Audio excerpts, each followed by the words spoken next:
In this presentation, we're going to look at continuous random variables. Now, there's a couple of new things in this that we're going to look at. The random variable x has PDF, probability density function f of x, given by the following expression here.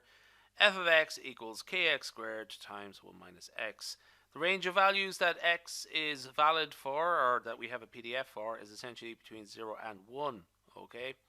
Show that k is equal to 12.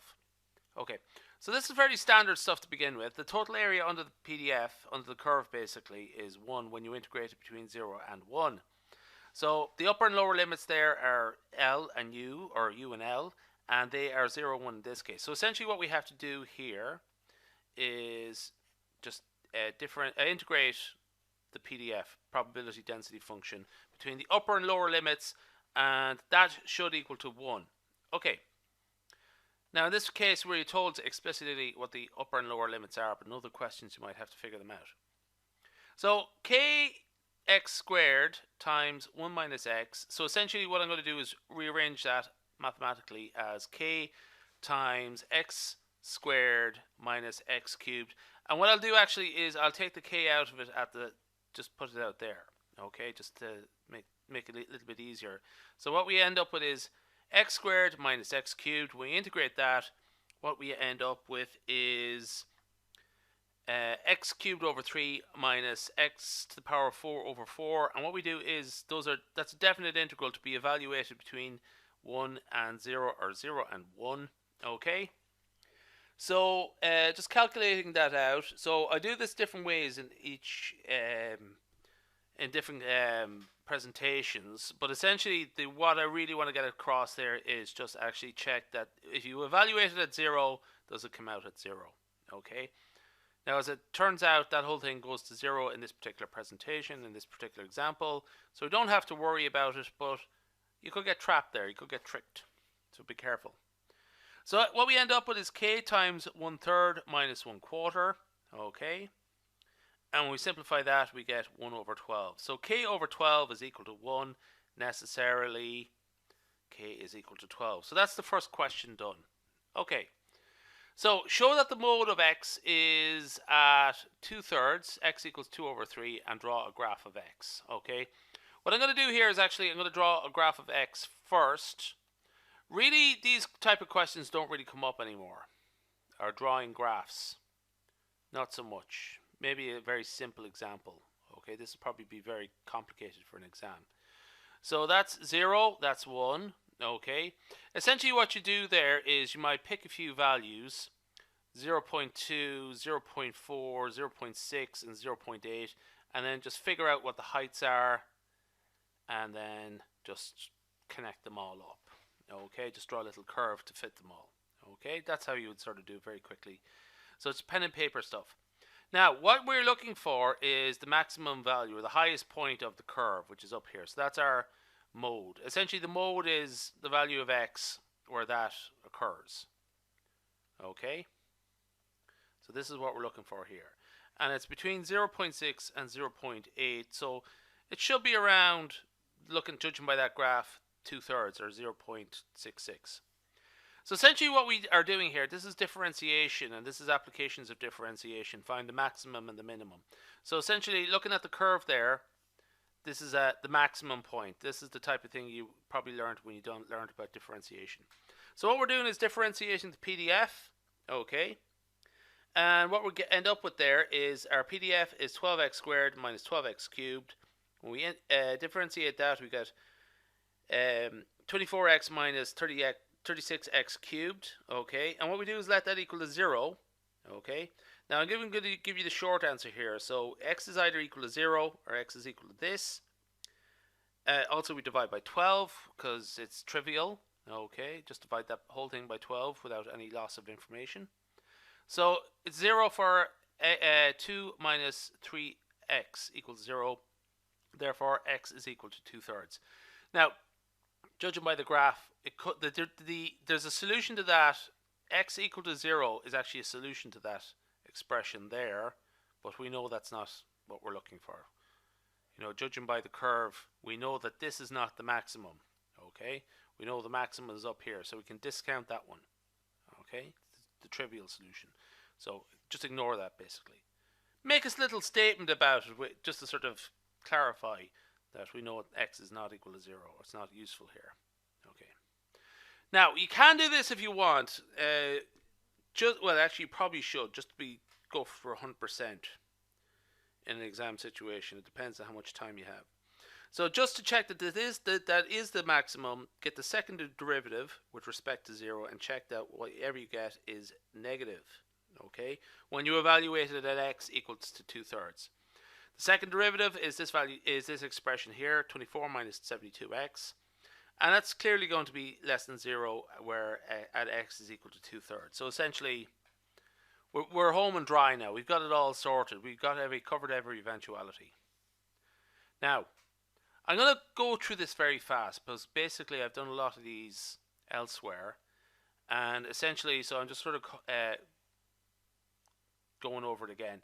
This is the key formula that you have to remember, that one there, okay?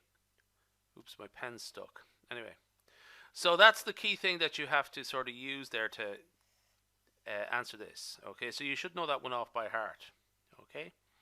So the key thing you're integrating here is x times f of x, okay? So it's a definite integral, and it sort of more or less follows the same sort of track. We have 12x cubed minus 12x to the power of 4. When we integrate the expressions, taking the 12 out of it, we get x over 4 divided by 4 minus x over 5 divided by 5. The definite integrals so essentially what we're doing is evaluating it at 1 and 0 and getting the difference. And again, just watch out that that is equal to 0.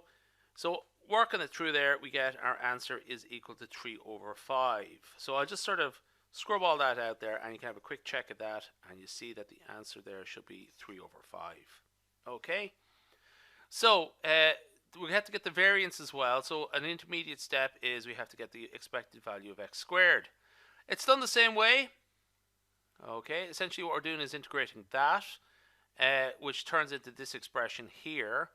12 times x to the power of 4 minus 12 times x to the power of 5. This is the key part there, evaluated at 1 and evaluated at 0. Okay, and what we should do is find that it ends up as 12 over 30, or in other words, 2 over 5. So, I've gone too far there. So the last part is, just to wrap it up, you should know this as well. This is very important. It will probably pop up somewhere in this exam, or any exam that you have in this sort of stuff. The formula that you would use. So essentially, express the difference between the expected value of x squared and the square of the expected value of x. Okay, two different numbers there, two different terms. They're both different to each other. So we found that one is equal to 2 over 5 and the other is equal to 3 over 5. 3 over 5 squared is 9 over 25. 2 over 5 can be written as 10 over 25, and therefore the variance of x is 1 over 25. Now, just as a remark, we're going to remark that the standard deviation of that, which we're going to be using shortly, is the square root of that, which is 1 over 5. So, find the cumulative distribution function of x and obtain the probability that x lies within one standard deviation. Okay. Now, this is actually the fundamentals on which the first part of the question is based on. So this is the theoretical fundamentals, that the cumulative distribution function is the integral from 0 to x, or actually the lowest possible value of x, which we know to be 0, okay, up to x for the PDF, where the PDF is expressed as in terms of a different temporary letter. So we're using u just to sort of just to make it different for just for the time being, and then we integrate it with using x, and then so on. Okay, so that we end up with an expression in x is what I'm going for basically. So 12u squared minus u cubed, or in brackets, so evaluate that, and so essentially what we do here, sorry, that should be x. So essentially our integrals are x and the lowest possible value of the range of numbers, okay, the lower limit, Okay, in this case it's 0. Working that out, we should get, I mean, this is work using the same sort of calculations we've done in the first part. Here we're substituting x into the expression, so we end up with x cubed over 3 minus x to the power of 4 over 4. And what we end up with here is 4x cubed minus 3x to the power of 4. Actually, what I have done here below is I have gone one step further. I've called that x cubed times 4 minus 3x. Okay, which is what we're going to be using later on. Okay, now don't forget to put stuff like that in with these sort of questions there. Okay, so just I could have put spelled it out a little bit more, but you have to put that stuff in beside this. Just express the correct range of values where x that for what this expression is valid for. Okay. Now, one standard deviation of its mean. Okay. What does that mean? Well, we know that the mean, the expected value of x, is 3 over 5, and we know that the standard deviation is 1 over 5. Okay. Well, we weren't told it exactly. There was a bit of guile there come into that. But essentially, this is the expression that we're asked to compute. 2 over 5, the probability of x being between 2 over 5 and 4 over 5. So essentially what we have to do here is evaluate this expression here. Let's just write it out the way I wrote it out there. X cubed times 4 minus 3x. Okay. It just makes the mental arithmetic a little bit easier, actually, for me anyway. And so just to get the difference between the two. Okay. So this expression here can be written as that. The cumulative distribution of, sorry, that's the CDF there. Not the PDF, the cumulative distribution function. And it's the difference between the two CDFs. 4 over 5, the cumulative distribution of 4 over 5 minus the cumulative distribution of 2 over 5.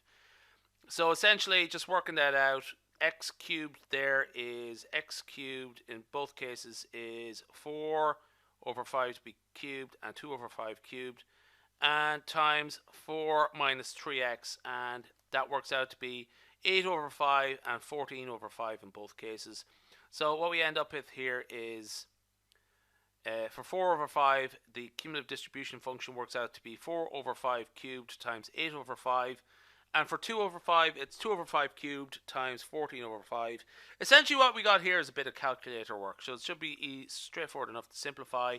And there we have it there. The answer should work out to be 16 over 25. The 7 there is just a page number. You can disregard that.